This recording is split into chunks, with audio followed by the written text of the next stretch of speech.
नमस्कार दोस्तों, मैं ललित सोनी दृष्टि आईएएस की एडिटोरियल एनालिसिस श्रृंखला में आपका स्वागत करता हूं। आज के इस वीडियो में हम लोग बात करने वाले हैं भारत और अरब देशों के मध्य जो संबंध है उनके बारे में। हम ये देखेंगे कि ये संबंध किन कारकों पर निर्भर करते हैं, किन फैक्टर्स पर निर्भर करते हैं।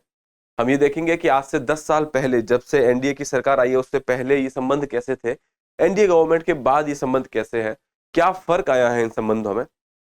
अगर हम आज की जियोपॉलिटिकल सिचुएशन देखते हैं तो ये कंट्रीज हमारे लिए काफी इंपॉर्टेंट है।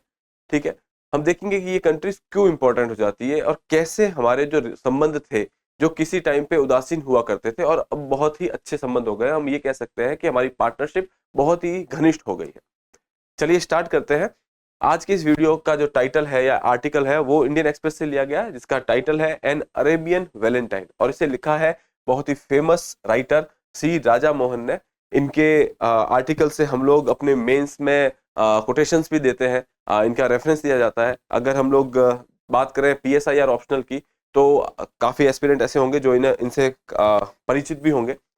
तो ये आर्टिकल आपके लिए वैसे भी इंपॉर्टेंट हो जाता है क्योंकि एक अच्छे राइटर ने इसको लिखा है और उनके व्यूज काफी मैटर भी करते हैं। An Arabian valentine, Delhi's relationship with the Gulf has transformed over last decade, marks a diplomatic success। यहाँ पे राइटर ये कह रहा है कि पिछले 10 सालों के अंदर जो हमारे रिलेशंस गल्फ कंट्रीज के साथ सुधरे हैं वो एक डिप्लोमेटिक सक्सेस है, या फिर ये कहें कि कूटनीतिक सफलता है। भारत के जब हम फॉरेन पॉलिसी की बातें करते हैं तो फॉरेन पॉलिसी बहुत सारी चीजों पर निर्भर करती है और फॉरेन पॉलिसी के लिए बहुत ज्यादा इंपॉर्टेंट हो जाता है कि आपकी सोच कैसी है, आपकी स्ट्रेटेजिक या फिर डिप्लोमेटिक जो पॉलिसीज हैं वो कैसे वर्क कर रही है। तो यहाँ पे बहुत सारे ऐसे फैक्टर्स होते हैं, चाहे हम जियोपॉलिटिकल फैक्टर्स ले लें, जियो इकोनॉमिक फैक्टर्स ले लें, भारत की खुद की इकोनॉमी को लेके देखें, दूसरे देशों की इकोनॉमी को लेके देखें, या फिर उस एरिया में जो कॉन्फ्लिक्ट्स हो रहे हैं उसको लेकर के देखें, भारत की पुरानी पॉलिसीज को लेकर के देखें, आने वाले समय के लिए भारत की क्या पॉलिसीज होंगी उनको देख करके समझें। तो फॉरेन पॉलिसी बहुत सारे अलग अलग कारकों पर निर्भर करती है। और आज के इस वीडियो हम लोग देखेंगे कि भारत और अरब देशों के मध्य जो भी संबंध है वो कौन कौन के कारकों पर निर्भर करते हैं और कैसे इन कारकों में फर्क आया है, कैसे ये फैक्टर्स जो है चेंज हुए हैं। ठीक है, चलिए स्टार्ट करते हैं। सबसे पहले देखेंगे कि ये खबरों में क्यों है।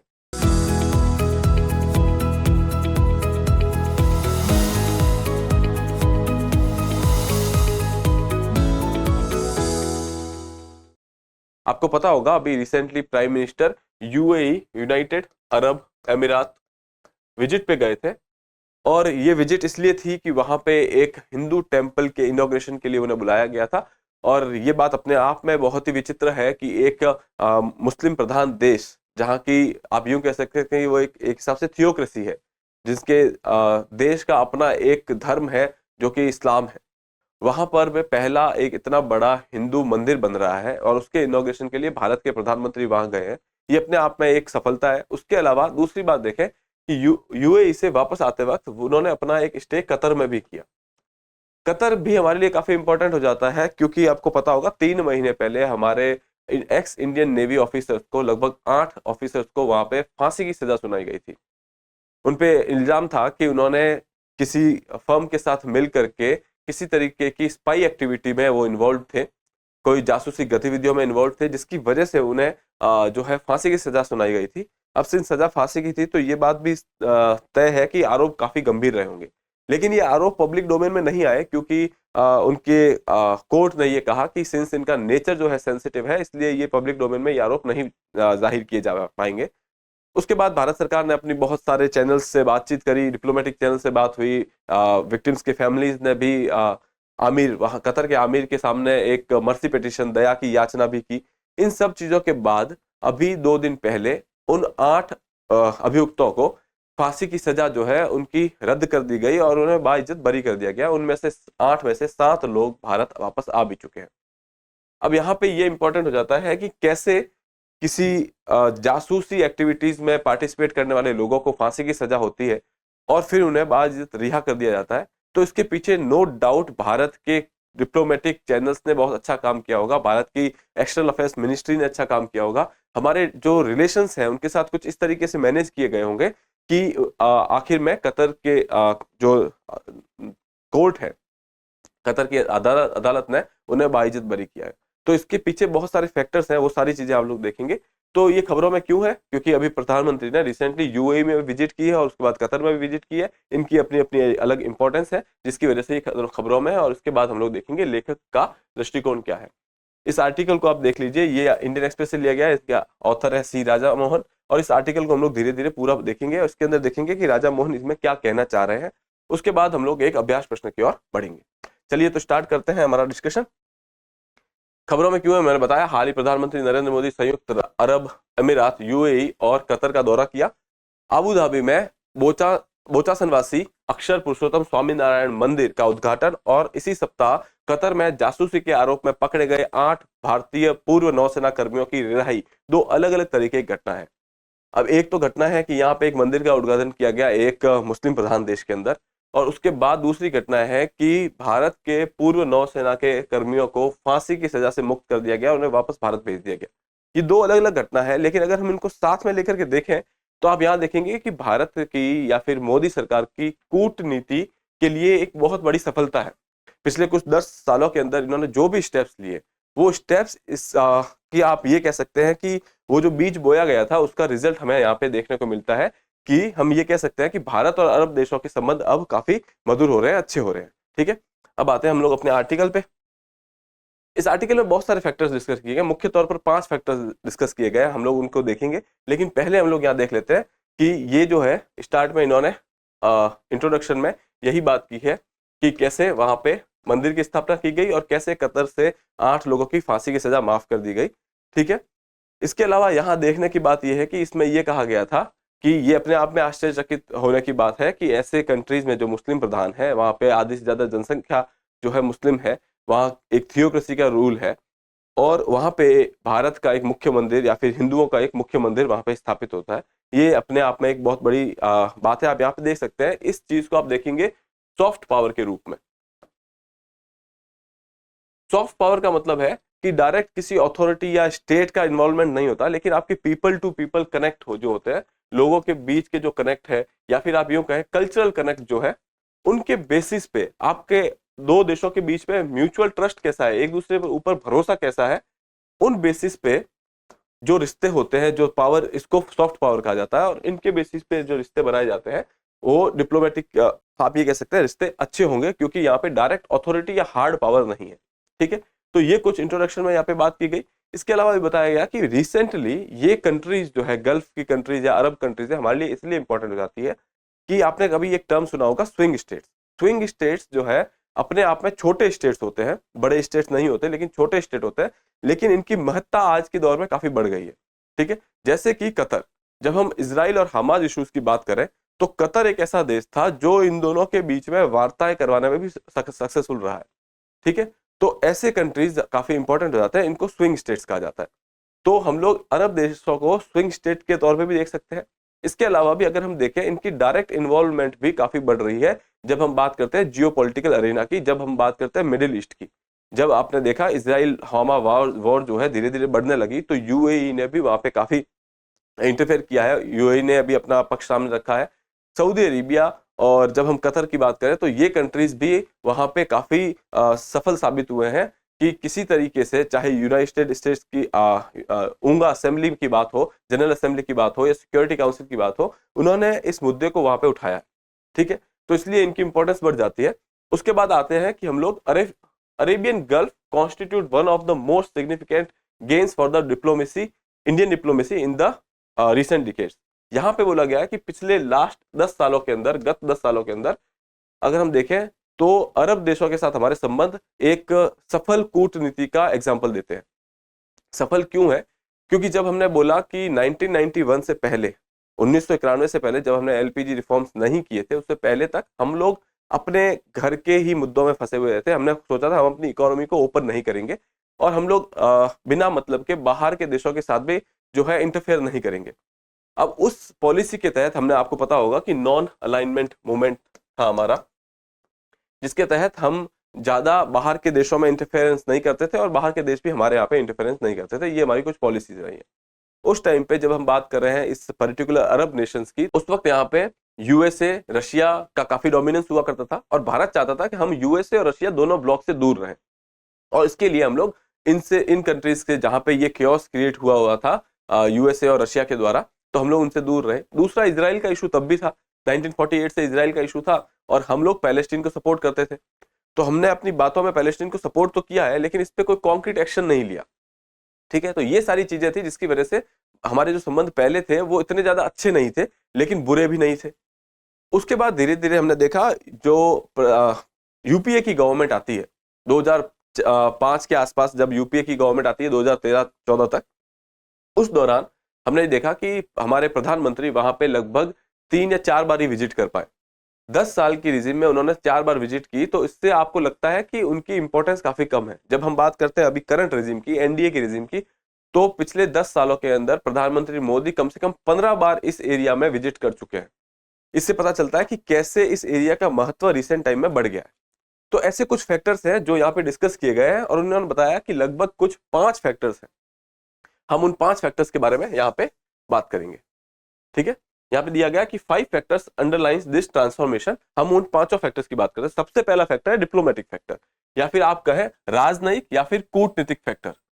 डिप्लोमेटिक फैक्टर में यहाँ पे क्लियरली यही बोला गया है कि 10 साल यूपीए की रेजिम रही, वहां पे हम लोग सिर्फ 4 बार मिलने गए हैं इन देशों में, और जब हम एनडीए की रेजिम की बात करें तो पिछले 10 सालों के अंदर हम लोग 15 बार गए हैं। अपने आप में आप कह सकते हैं कि इनकी हमारे संबंध अच्छे होने का एक बहुत बड़ा रीजन ये भी है क्योंकि उनको लगा कि हम अब उनको महत्व दे रहे हैं। उसके बाद दूसरी बात करें तो पर्सनल एंगेजमेंट, क्वालिटी जो होती है, एंगेजमेंट की क्वालिटी, आप जा करके आए ये एक अलग बात है, लेकिन आप जाइए एंगेज कीजिए वो एक अलग बात होती है। जब पिछली बार 4 बार जब प्रधानमंत्री वहां जाते हैं मनमोहन सिंह जी, तो उनमें से 2 बार तो वो सिर्फ नेम सबमिट के लिए गए थे, तो वहां पे पर्सनल एंगेजमेंट नहीं था। जब हम प्रधानमंत्री मोदी की बात कर रहे हैं तो यहाँ पे 15 बार उनकी बातचीत हुई। इसके अलावा भी जब भी COP28 में भी गए हैं तो उन्होंने पर्सनली बायलैटरल टॉक्स भी की है।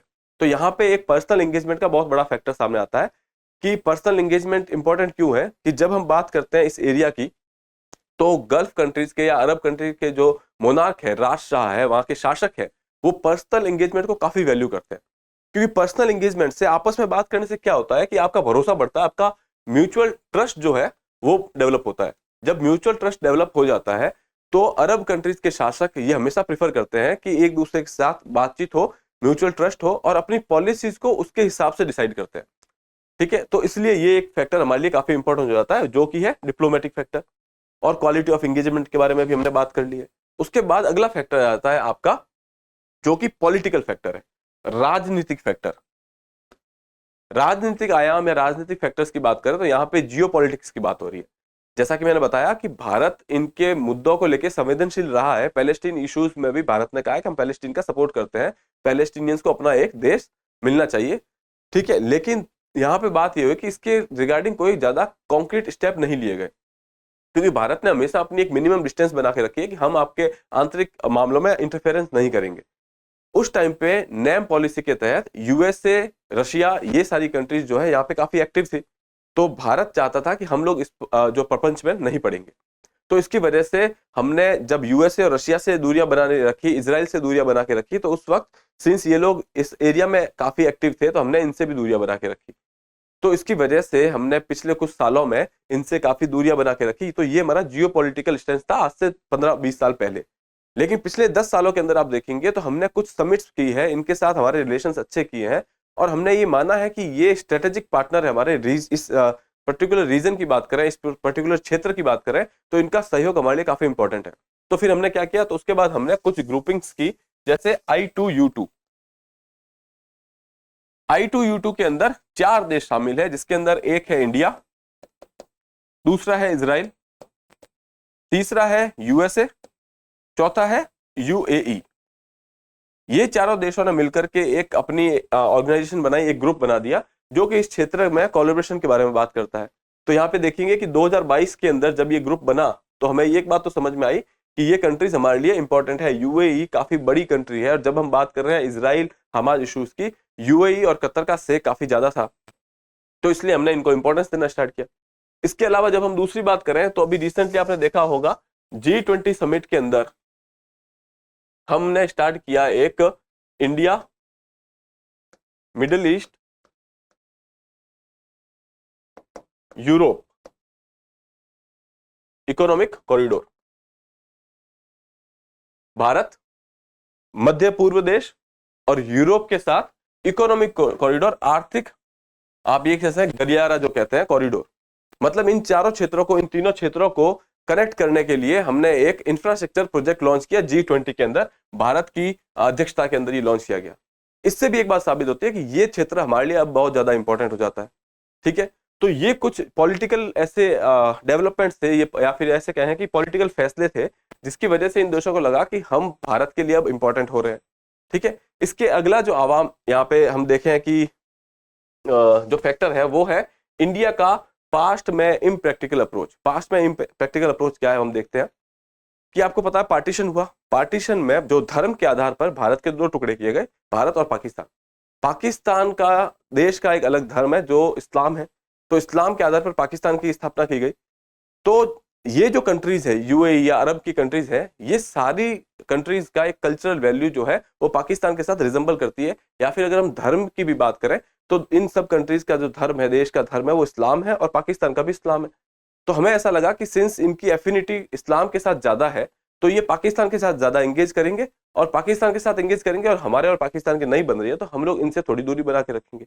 तो धर्म के आधार पे हमने एक गलत फैसला लिया वहां पे कि हम इनसे थोड़ी दूरी बना के रखेंगे, जबकि इन देशों का ये था कि ये भारत के साथ जो है कोलैब करना चाहते थे, भारत के साथ सहयोगिता करना चाहते थे। लेकिन हमने वहां पे एक इम्प्रैक्टिकल अप्रोच ली जिसकी वजह से हमारे कुछ सालों तक ये रिश्ते ठीक नहीं रहे। रिसेंटली अब क्या हुआ कि जब ये टेररिस्ट अटैक होने लगे तो हमने पाकिस्तान के खिलाफ एक उदासीन नीति अपना ली कि हमें पाकिस्तान से फर्क नहीं पड़ता, जिसे हम लोग कहते हैं डॉक्ट्रिन ऑफ इंडिफरेंस, कि पाकिस्तान कुछ भी करे हमें फर्क नहीं पड़ता, अगर ये हमारे ऊपर आतंकवादी हमला करेगा तो हम उसका जवाब देंगे। इसके अलावा हम लोग इनके साथ कोई वार्ता नहीं करने वाले, कोई डिप्लोमेटिक चैनल्स ओपन करके बातचीत नहीं करेंगे। जब ये चीज हुई तो अब अपने आप जब हम पाकिस्तान से दूर हो गए तो इन देशों के साथ हमारे संबंध अपने आप बढ़ गए, क्योंकि पाकिस्तान अभी स्ट्रगल कर रहा है इन लोग से बातचीत करने में। ठीक है, और पाकिस्तान के अपने कुछ इश्यूज हैं, चाहे टेररिज्म को लेकर के है या उनकी खुद की जो देश की राजनीति है वो सही तरीके से नहीं चल पा रही है। तो इन देशों को भी लगा कि पाकिस्तान के साथ अगर हम संबंध बनाते भी है तो उसकी खुद की इकोनॉमी ठीक से नहीं चल पा रही है, हमारी इकोनॉमी को क्या सपोर्ट कर पाएगा। तो इसलिए भारत एक बहुत अच्छा उनके लिए अपॉर्चुनिटी बन जाता है। तो एक ये तीसरा फैक्टर था। ठीक है, इसके अलावा जब हम लोग चौथे फैक्टर्स की बात करते हैं यहाँ पे, तो वो है रिलेशनशिप जो है ट्रांजैक्शन से स्ट्रेटेजिक होने के एक चेंज हुआ है। जब ट्रांजैक्शन रिलेशन का मतलब है पहले हम लोग सिर्फ एक लेन देन का रिश्ता लेके रखे हुए थे, अब वो रिलेशन बढ़ करके एक इंपॉर्टेंस के आधार पर रिलेशन बन गया है। ये कहें कि हम यहाँ पे महत्व के आधार पर एक दूसरे से बात करते हैं। यहाँ पे आप देखेंगे कि relation move from purely transaction to strategic in economic domain. Transaction का मतलब पहले ऑयल के लिए हम लोग इंपोर्ट करते थे, दूसरा इस जगह पे काफी भारतीय लेबर के तौर पे काम करते हैं तो उनसे रेमिटेंस आता था, तो भारत के लिए इनसे सिर्फ लेन देन का संबंध था इकोनॉमिक लेवल पे। लेकिन सिंस अब इनके महत्व बढ़ गए हैं तो हमारे संबंध भी इनसे अच्छे हो गए। उसके बहुत सारे फैक्टर्स हैं, जैसे एक फैक्टर है इन देशों के पास काफी पूंजी है। अब ये पूंजी कहाँ से आई, आपको पता है कि जब हम अरब देशों की बात करते हैं तो यहाँ पे तेल के कुएं हैं, तेल का काफी बहुत प्रचुर मात्रा में रिसोर्सेज उपलब्ध है। उस तेल को बेच बेचकर इन्होंने अच्छा खासी पूंजी अर्जित की। अब लेकिन प्रॉब्लम यह है कि इनकी इकोनॉमी में ज्यादा डाइवर्सिफिकेशन नहीं है, विविधता नहीं है। ये चाहते हैं कि इकोनॉमी में विविधता है और ये चाहते हैं कि भारत जैसे देश जो है वहां आके इनका सहयोग करे। भारत भी चाहता है कि हमारी इकोनॉमी में ऐसे देश आकर के निवेश करे, इन्वेस्टमेंट करे। तो इसके लिए दोनों देशों की यहाँ पे जरूरतें पूरी होती है। जब हम कैपिटल की बात करते हैं, इन देशों के पास कैपिटल है, भारत के पास टेक्नोलॉजी है, डाइवर्सिफिकेशन है, भारत वहां पे जाकर के अपने अलग अलग बिजनेस स्थापित कर सकता है, ये देश जो है भारत में आकर इन्वेस्ट कर सकते हैं। ठीक है, तो इन सारी चीजों को लेकर के यहाँ पे हमारे जो रिश्ते जो पहले सिर्फ लेन देन के रिश्ते थे अब बदल के एक स्ट्रेटेजिक इकोनॉमिक रिलेशंस बन चुके हैं। तो ये एक अगला फैक्टर है। इसके अलावा जो पांचवा फैक्टर है यहाँ पे, वो फैक्टर है आपका काउंटर टेररिज्म को लेकर के या फिर डिफेंस को लेकर के। जब हम बात करते हैं काउंटर टेररिज्म की तो हर राष्ट्र जो इस एरिया में है अब वो टेररिज्म से परेशान है, वो चाहते हैं कि आतंकवाद इस जगह से खत्म हो। दूसरा फैक्टर यहाँ पे इंपॉर्टेंट हो जाता है डिफेंस कोलैब्स वगैरह जो है, डिफेंस रिलेशंस।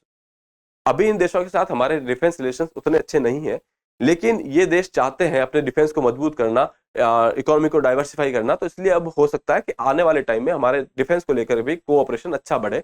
हम लोग मेक इन इंडिया की बात करते हैं, इनके पास इन्वेस्टमेंट है, यहाँ पे इन्वेस्ट कर सकते हैं। दोनों देश जॉइंटली मिलकर के या फिर ये दोनों रीजन जो है अरब वाला क्षेत्र और वहां के देश और भारत के साथ मिलकर के डिफेंस में मैन्युफैक्चरिंग में भी कोलैब कर सकते हैं। तो ये सारी जो चीजें हैं भविष्य के लिए हमारे लिए काफी अपॉर्चुनिटी रहेगी।